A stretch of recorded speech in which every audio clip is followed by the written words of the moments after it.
Ronaldinho Soccer! Ronaldinho sucks air.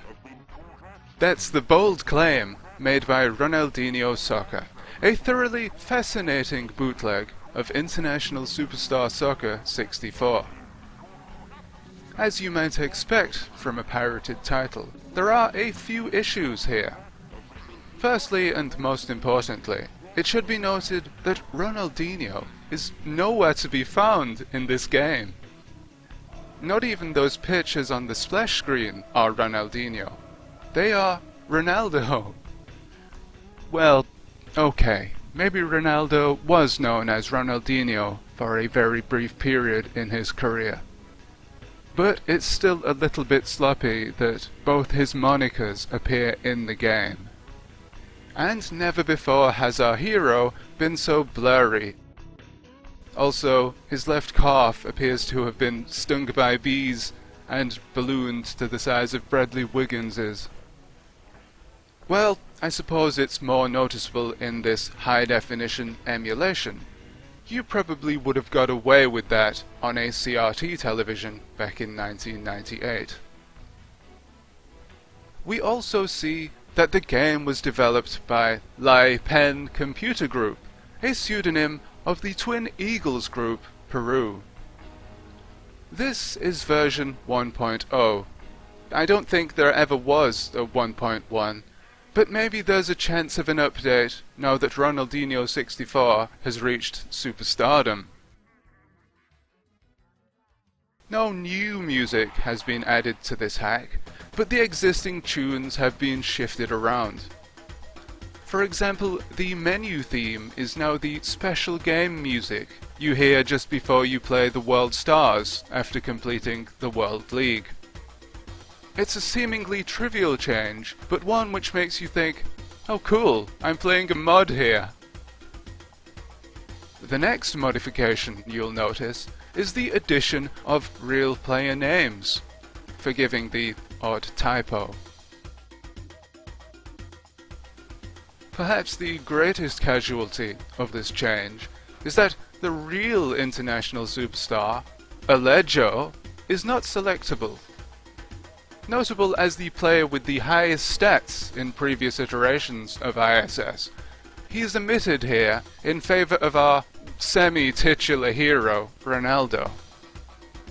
It's a little-known fact among English-speaking gamers, but Ronaldinho 64 isn't the first ISS meme to achieve celebrity status. Alejo, aka the greatest player that never lived, has been the subject of Brazilian memes for years. In fact, he is so revered that he's been the subject of a short mockumentary entitled Alejo Eterno. Alejo's popularity went hand in hand with the success of the ISS series in Latin America. He even came out of retirement to return 15 years later in PES 2014. Entering the game's Hall of Fame, alongside fellow legends Minander, Zimelez, and, Oranges 102. Yes, that was a real player in PES. Go and look it up. However, as famous as he is these days, a name like Alejo wouldn't really have sold this game back in 1998. The original ISS 64 didn't have the license for real player names, and instead continued to use the classic made-up rosters from ISS on the SNES. The Ronaldinho 64 hack remedies this issue, adding more accurate contemporary player names just in time for the World Cup in 1998. They're not without mistakes, however.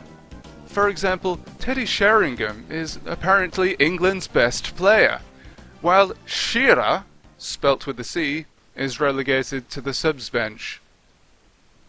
But I think we can forgive the programmers for that.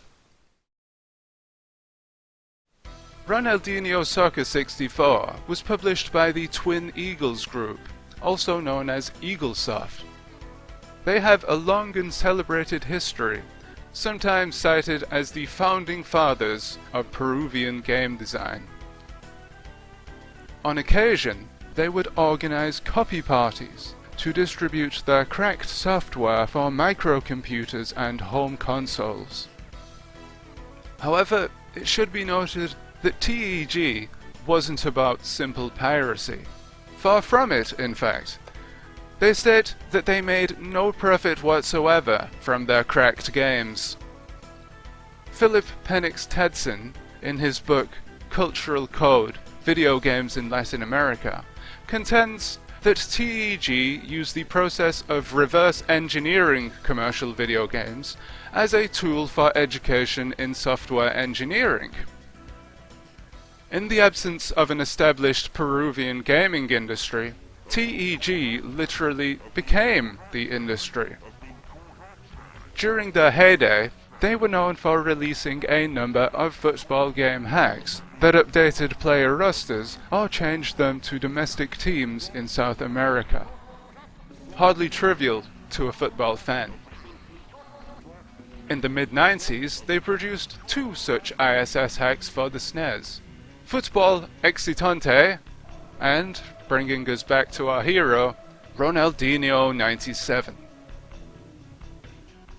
However, Ronaldinho 64 is perhaps the most notable of all their pirated efforts, as it can be seen as an extremely rare early example of ROM hacking for the Nintendo 64.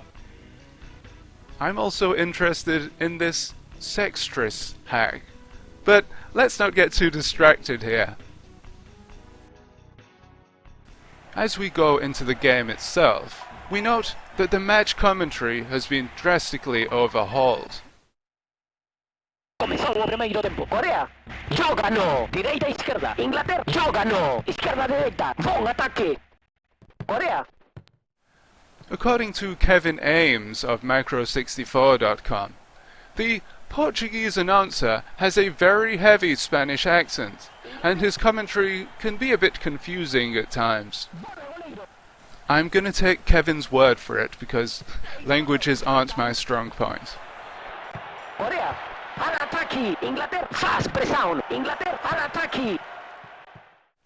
However, we can tell that the commentator is just as enthusiastic, if not more so, than the original British guy. In fact, for extra authenticity, he sometimes screams so loud that the speakers begin to crackle and hiss.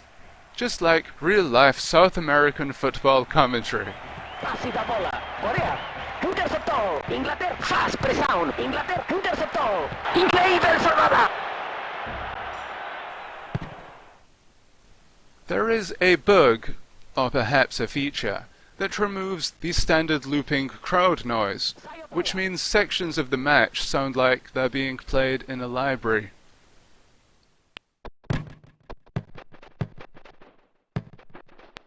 Inglaterra.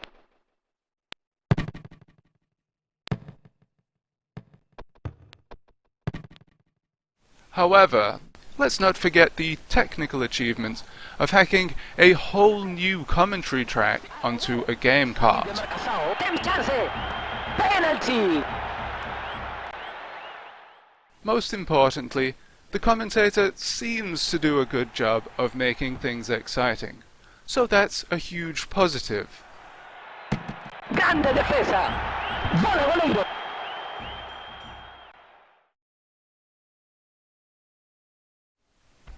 Those are the main changes I could find.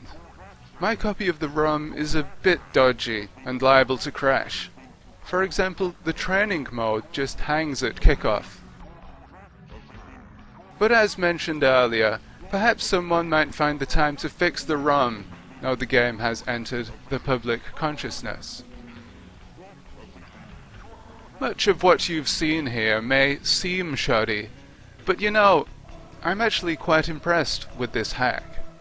As a rabid ISS-64 fanboy in the 90s, I certainly would have been very interested in a roster pack like this.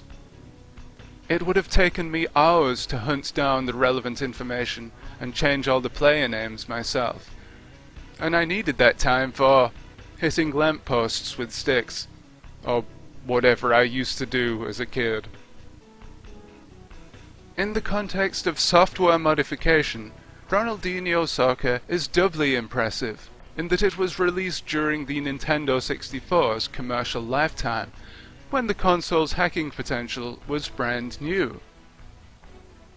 It's all too easy to get the wrong idea, and view a game like this as a shameless cash-in.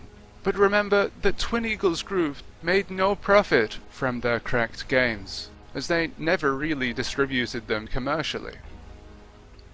If Ronaldinho 64 seems outwardly amateurish and unfinished, then, well, yeah, it kind of was. But that's what makes it so intriguing. It's like, hey, look at these things we managed to hack into the game. There are pictures of Ronaldo and everything. And knowing the context, I hope you think it's cool too. Sayonara, Yak Watchers.